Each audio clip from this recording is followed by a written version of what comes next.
Welcome to Packalution. In this podcast series, you'll hear the experts of the packaging industry talking about sustainability and the future of packaging. It is brought to you by Vatron and hosted by one of its founders, Michaela Wachtel, and Sales Director Ton Kniepscher.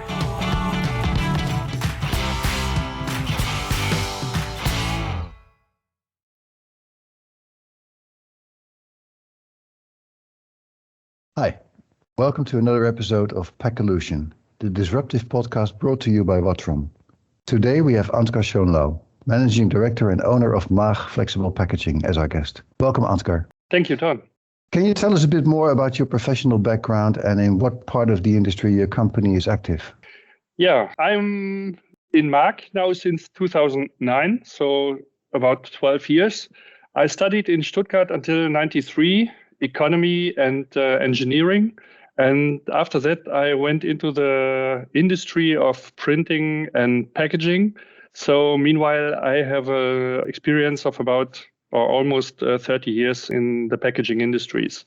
During those times, I learned to know profitable and non-profitable organizations, the difference between them. And I came in contact with bankruptcy managers, learned how to streamline processes and so on.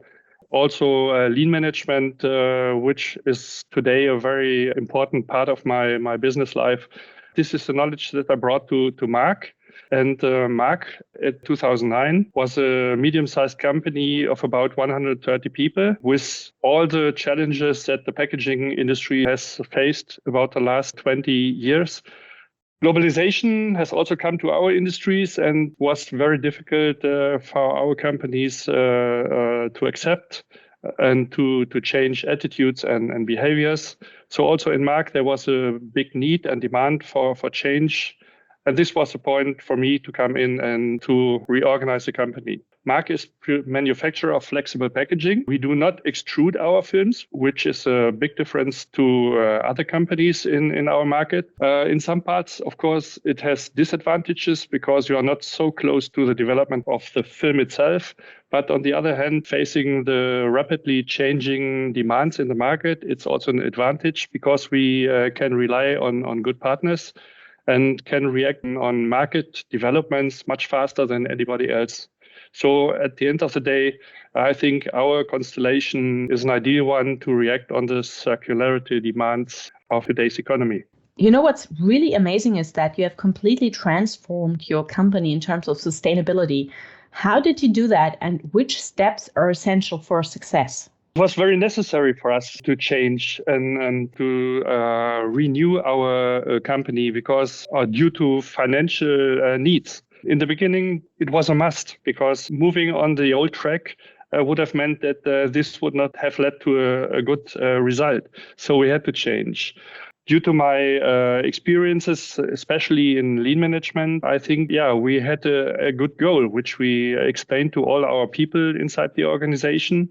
What we always said is that we have a goal, that we need our people, our employees here as partners in a team, and that we only could gain or reach the goal if our team partners are part of the development. So from the beginning, we always set our emphasis on the team spirit of people here in the organization. In the beginning, what we did is we brought out everything that was not relevant to the focus of our company, so our core competencies. We took everything out which was not really necessary. This means products, machinery, also markets. We took everything out which was not really relevant to the result. In the second step, we implemented a strategy process where we told our people we have a goal and everybody of our employees has to tell his part how to reach the goal, to define a strategy. And based on that, we did it as a team, as I said. We came forward and based on lean management, the background of lean management is that you have to become a very sustainable company and be ethical, relevant to the environment. There we really succeeded that within 2-3 years, we earned money again, which didn't happen for a long period before. And by that, we were able to renew our technology. After 3 further years, we were state of the art in terms of technology, and including the process organization, which we implemented. We really got the chance to get a space of time where we could think about new sustainable goals. And when the plastic strategy of the EU Commission came in, we were prepared because we had enough time to try to understand what the goals of the plastic strategy and the Green Deal of the EU meant. And we could find solutions for that in terms of processes and products as well. You mentioned lean management a few times. Most people know lean management from the automotive industry, but not so much in the packaging industry. How did you transfer the lean management into the packaging industry? Because the packaging industry was kind of, we've always done it this way, why change? How did you transfer it? My first experience also here in Mark, as in many companies before where I came in, that when I announced my goals or the goals that we wanted to reach together, people said, this is not possible in my industry. This is not possible in my company. And this is a very typical behavior, I would say, in human life. Yeah, it was the most important aspect to change the mindset of people. Bringing everybody into the team. This was a major point to convince people that they are part of a system, that everybody is important and that no one is more important than the other. He's only sitting in another position. When we set our goals, the first point was we wanted to fulfill customer expectations. This was in the middle, and maybe many people talk about it, but we had a way of how to do it. The first one was to say, okay, we want to do it, but with as little amount of work or energy as possible. We wanted to avoid any waste in any relation. We said that we wanted to base our company on a zero mistake base, which meant that all deviations in terms of behavior or production were opportunities to improve our relation to the customer finally, and that based on this, also the whole performance of the company in terms of economical, ecological, and social aspects had to improve. And this was for our team a goal which they wanted to reach. And then we tried to find measures together, how to set milestones, to come on the right track and to reach one goal after the other.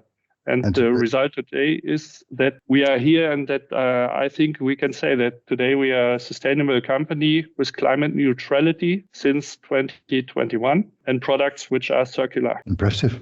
So you already said something about your sustainability path, about what you have done at Mark in order to become sustainable. And you also talked about waste, and you just mentioned the term circular economy.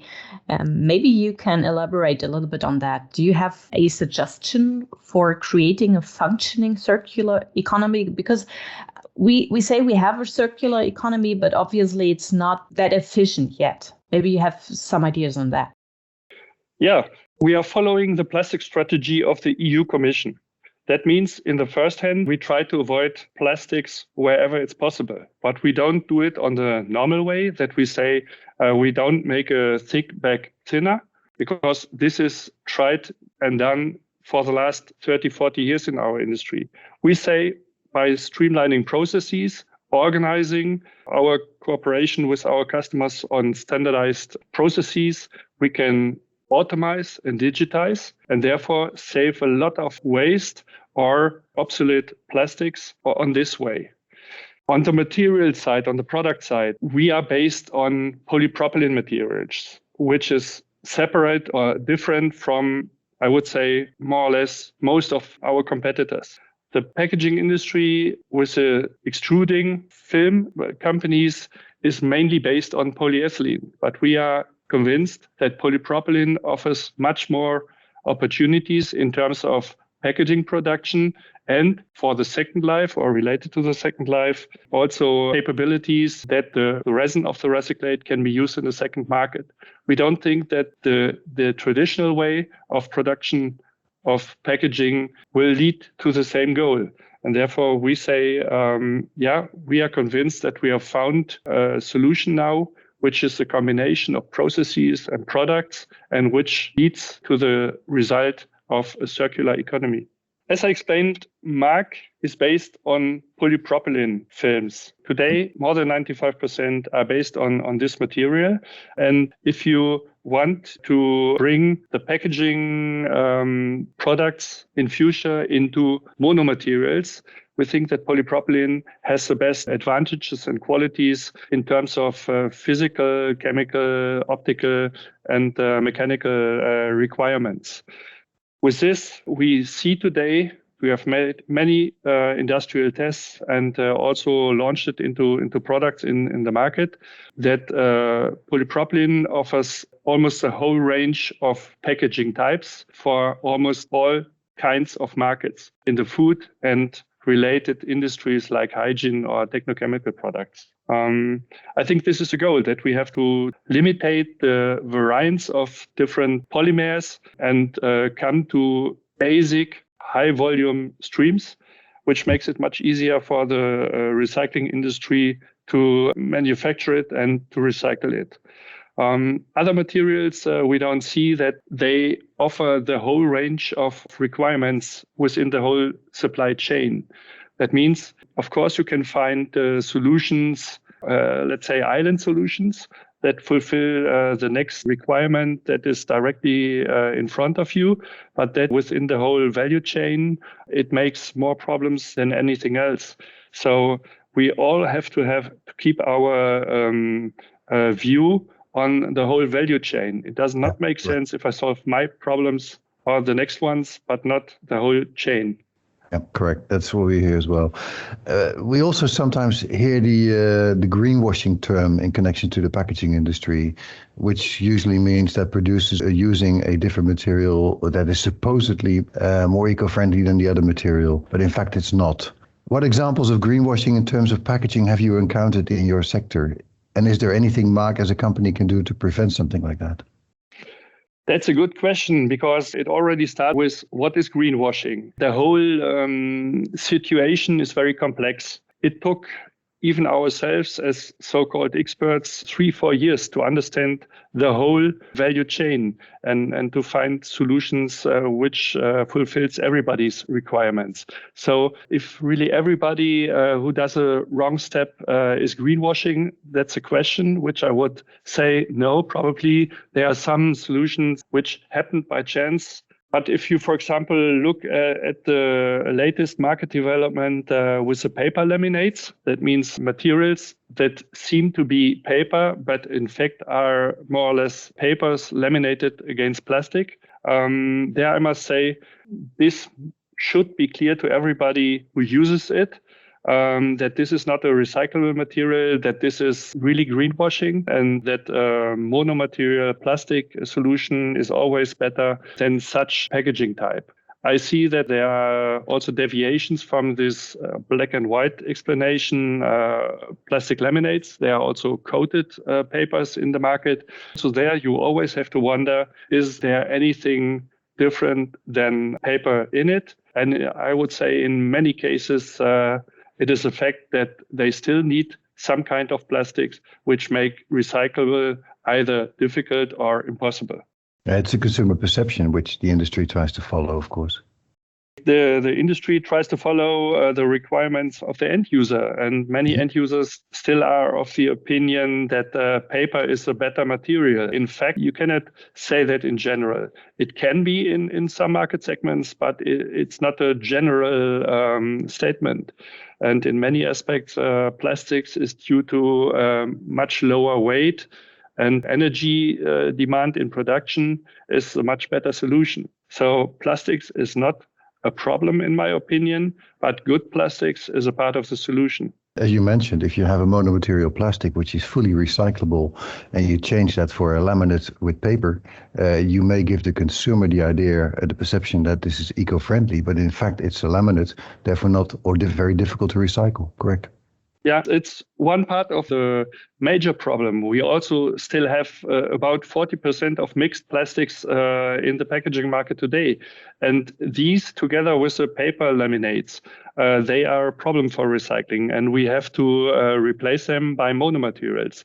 And there, as I said, by our polypropylene approach, we can solve most of the problems. I would estimate that from these 40% in the market today, we can replace 80% by monomaterials, which can be recycled mechanically.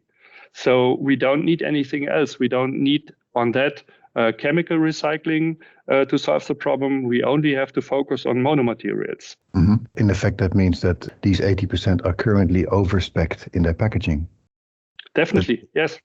There are a lot of approaches how to do it. Sometimes there are traditional requirements of the specifications, which if you ask for them, is it really necessary? Everybody could say, yes, no, they are not that relevant, but they come from the past. And this is the only reason that they also should be continued in the future. And this does not work. We have to renew everything. Yep, fit for purpose. It has to be brought and has to be addressed every year or every so many years to look at again for the packaging. Yeah, correct. Absolutely correct. Yeah. And I also think that the consumer has to be more aware of the packaging because from the consumer side of view, a lot of things are paper nowadays and people just put their things into the paper bin. But there's so much plastic in it and they just don't know because it has the look of a paper packaging. Exactly. And I think there needs to be more awareness for that also. Yeah. On the other end, you must say the topic is very complex. And can we really expect from the customer or the end user that he should become an expert on the packaging? I think that the end user was instrumentalized over the years by some stakeholders to change the existing situation. And of course, we have a problem with laminates or mixed plastics, or we have a problem with plastics coming into the environment. This is clear. But I think we should make the end user responsible for the solutions on that. This is a task of the industry. I even would like to ask the end user to ask us to find solutions, but not to give us the solution beyond, because this is exactly what happens. Some people say, without knowing the background, paper is a better material, so they require brand owners and discounters to move into that direction. It would have been much better to require we need environmental free surrounding of free of plastics. Or waste in general, but not explaining the experts how to reach that goal. This will not work because it's too complex. We should have the goal and not the way to get there. Yeah, exactly. It's a really complex topic and really interesting. I find every time. But maybe let's talk again about Mark. Your company claims to be really family friendly. And I know that a lot of companies claim to be family friendly. And it always sounds very nice. But maybe you can tell us what this means in daily life at Mark. Yeah, when I tell it during my presentations, some people are smiling because it's sometimes a bit difficult to understand the background of it. The point is, in our lean management philosophy, we think that economical, ecological, and social requirements are parts of the same chain. And that if one of the parts of the chain is weakening, then the whole chain is weak. So we must bring them on the same level. And if we only focus on economical figures, then we will have another problem at the social end of it. Everybody knows that today it's very difficult to get qualified people. What is happening everywhere, and we have to find solutions on that. So focusing on the social aspects of economy is very important, and therefore we have a strong eye on it. Of course, it's always inside the borders of the possible. We are in an industry which is a little bit in a sandwich position between the big refiners and the big brands. So cost pressure is there. But inside this, you can create a lot of solutions which make it much easier for employees and people to work and to give their best knowledge to the company. So for us, it starts already when we try to look for new people here for our company. We are not looking for the best experts, because we are convinced what we do here is not rocket science. It's with a good knowledge of technology and backgrounds, you can work here. What we are looking at is team spirit. We need people who are able to work in our team and give their best knowledge into the team. And if they get on the other side beneficials from our side in terms of home office or many other aspects, it's not money at all. Money is one part, an important part of the things that we have to offer, but it's not the only and not the major. To have a situation where people like to work, where they have fun to bring their best to the company. Mm-hmm. I think that sounds really good. And those are some good aspects when you talk about also keeping employees, not only hiring them, but you also have to make sure that you keep them. That's very inspiring. And another thing that caught our eye, when walking through your company, everyone wears white clothes. So what is that all about? That's true. Everybody, including me, myself, everybody stay wearing white clothes, which is, of course, sometimes a little bit difficult for our people in production when they have to do with printing inks. There are several approaches of them. The first is everybody is white because everybody is in our team. Everybody has his position, but nobody is more important or less important than the other. We are everybody parts of a machinery. The second point is a marketing argument, because we are convinced we have a good conscience working with plastics and offering plastic packaging to the market. We don't think that we are a problem. We think that our recyclable or circular solutions are part of the solution, of the final solution for circularity. And the third point is, again, back to the lean management idea of zero mistake. We are convinced that if everything is running fine without deviation, then nobody could get dirty. That means the other way around. If we find on white clothes, which is more sensitive than anything else, any dirt, ink, or anything else, then something must have gone wrong. Our point is we would like to understand from our people what has gone wrong and how can we all work together to make this mistake not happen for the second time. So it's not a matter of anybody being guilty. It's a chance to be more profitable and more ecological and more social in the future. And if everybody comprehends it this way, then this is a base for continuous improvement of the company. Yeah, and everybody can contribute to this goal. This is the idea. Staying in the colors a bit, you mentioned, we talked about the white clothes, but you also mentioned the Green Deal from the EU. How is Maag prepared for the Green Deal that the EU Commission is now trying to bring upon us? One major aspect of the Green Deal is the plastic strategy that was implemented, I think, in 2018. And when you see the waste pyramid, then you can bring in all your creativity, which I tried to explain earlier. When the EU Commission writes avoiding plastics or avoiding waste, then the typical translation is we should avoid plastics. Waste has much more aspects. It's avoiding storing, it's avoiding waste of energy. There are many aspects which you can find in the lean management approach. So in this small triangle, you really can find all aspects which relate to the Green Deal on the one side and to a sustainable, I even would say ethical understanding of economy. And therefore, I think we are well prepared because we bring these aspects together. That's a good point that you mentioned earlier, the ethical aspect of it, because the Green Deal has a lot of ethical responsibilities for entrepreneurs, correct? But we also talked about one of the topics would be that the packaging needs to be designed for recycling. Do you have an opinion on that? that is a point which is the most complicated for our industry in general. In the past, as I said, we were in a sandwich position where we got pressure from both sides, but where we had the advantage that we only had to deal with given instructions and find solution for given instructions. This has completely changed. Now we are partners in a value chain, and our partners expect solutions from our industry. This is a completely different approach compared to the past. And this made it so difficult, I think, for our industry to change attitudes. We are forced to find packaging which can have a second life at the end of the day.